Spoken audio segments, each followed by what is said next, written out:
কসম আমি তোমার অনেক ভালোবাসি। এত সুন্দর করে কোনো দিন কেউ আমার জন্মদিন পালন করে নাই। এই দেখো বাদল ভাই মেসেজ পাঠিয়েছে।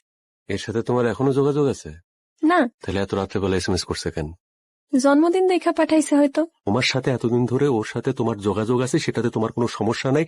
ভবিষ্যতেও তোমার সাথে তার যোগাযোগ থাকবে, সেটা তো তোমার কোনো সমস্যা হবে না। বিশ্বাস করো, ওর সাথে আমার কোনো যোগাযোগ নাই।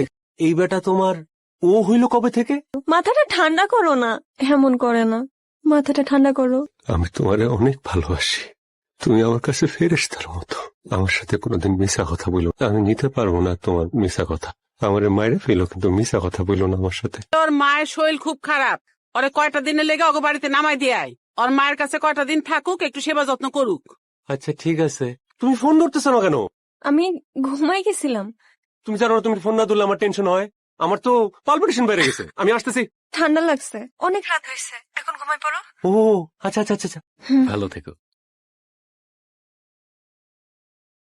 আমি তো তোমারে বলছিলাম যে আমার সাথে মিশা কথা বইলো না, আমার কাছে কিছু লুকায়ও না। মিথ্যা বললা কেন? আমি তোমারে ফোন করলাম, তুমি বললা ঠান্ডা লাগছে। এইটা তোমার ঠান্ডা লাগা?